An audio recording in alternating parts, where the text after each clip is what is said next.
I want to welcome to Direct Drive and welcome to the platform Anna. Anna's with us now. Hello, Anna. Hi, Leah. Anna, thank you for being available this afternoon. Now, I don't want to lie. We want to get to know you, Anna. So, firstly, you're a transgender woman. You're in Christchurch, correct? That's correct, yes. Yep. And can I ask your age? Because it's just relevant to, when you transitioned and the like. Sure, I'm 59, about to turn 60 in October, so a big milestone birthday for me this year. Okay. Yeah.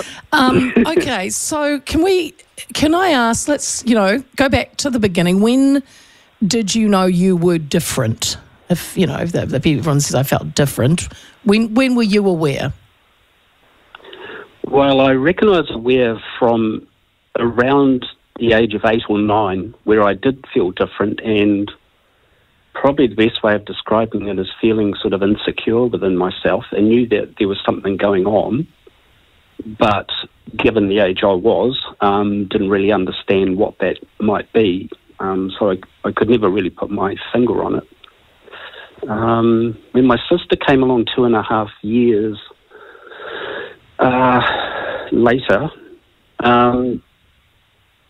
that kind of changed the dynamic for me a bit, well, obviously in the family as well, where she was very pretty, but sort of tomboyish, and here was me, the little boy, and feeling feminine. Mm. So it was very interesting. But yes, I did feel different, and when I started, or in my early years at school, I felt very insecure and was sort of in a state of defending myself in a way, even though people had no idea. But it affected my behaviour. Were you attracted to boys or attracted to girls? Did you think you were gay first? Because that would have been the 70s then, wouldn't it? So you wouldn't have even talked about it. Yeah, that's right. Yeah, early 70s. I always sort of was drawn to females. Okay. And that probably was because of the fact I was a biological male boy, and that I liked females in the normal sense, as it were, but also found that I felt safer with them. And even though I didn't articulate what was going on by any stretch, it was the fact that I did spend more time with girls at school. Yeah. So, and then as you you went through puberty, you grew up, you were a young man, you would have, I suppose, the social norms, although, there was still a homosexual crowd back in the 70s, of course, even earlier. Did you were married, you had children, and by all means, how was that? I mean, you moved on with life like that. Yeah, that's a really good point that you raised there. I guess there's lots of social expectation as to the two genders, or the binary as it were, being male and female, and what the expectations and roles of those two genders were. And of course, back then it was fairly black and white. In terms of the family unit, although New Zealand was going through a lot of social change, so there was, there were a lot of liberal thinkers out there as well at the same time. So it was very interesting times. Things were changing, yeah. And did you? I guess for me. Oh, yeah, sorry. Keep going. Once I hit 15 or 16, that's where gender dysphoria really took hold, and because male puberty was kicking in at the same time, I entered a world of confusion. I went to Auckland Grammar, so you can imagine what that was like in 78 when I started there. It was high level of discipline in those days, and of course 1,500 boys, lots of testosterone. And by then I really felt different. I did get teased a little bit, not because of that, because I didn't divulge to anybody whatsoever about my gender and difference, but there was no provision to come forward in those days to talk about it, or It just wasn't a happening thing. So it was a big struggle at school.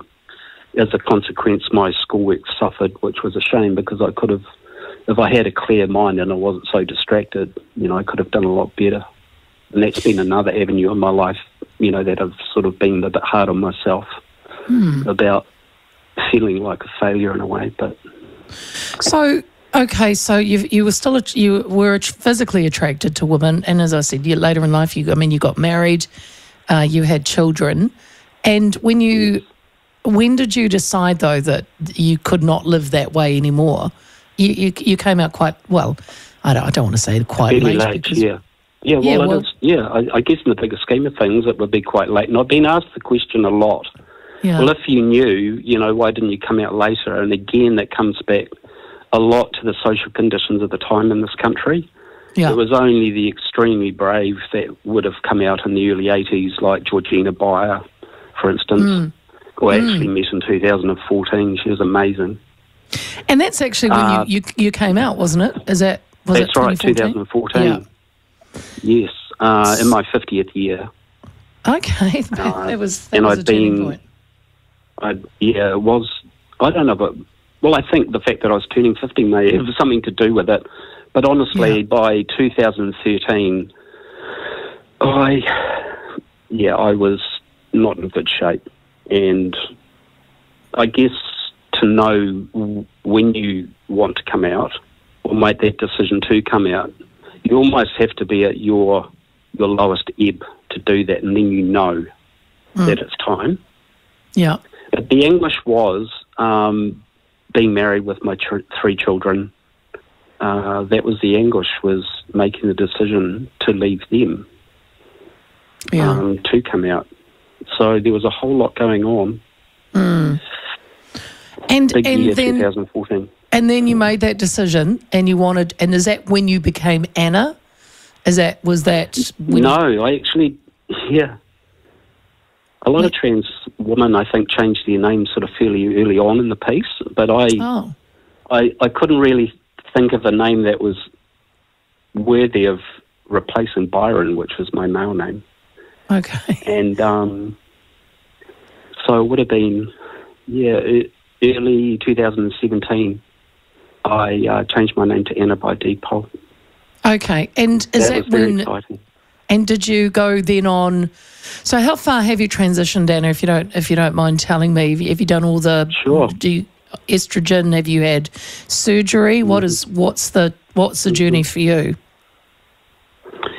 So after a lot of psychotherapy in 2014, I went on to have a psychiatric assessment in December of 2014 with a well-known psychiatrist here in Christchurch. And her report was essentially the referral to public hospital to go on to HRT. And that process was seamless, really. I was well looked after.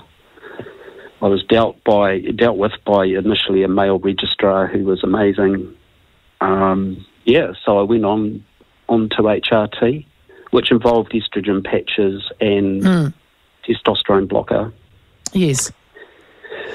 And I stayed on that for 7 years until the endocrine department at public hospital, through my doctor, said that I didn't have to be on it anymore if I didn't want to. So I made a decision to go off both those things. But in July 2022, I had an orchidectomy, so that was the removal of my testes. Oh, okay. And that was partly to do with gender, but also to stop making to lower my testosterone right down, because I am a keen cyclist, and that's been the other part of my life that I've been dealing with, if you like. Yeah. That was a big move. And yes, very big move. Is there any other? Is that as far as you'll go? I mean, are you now happy? As I will go, yes.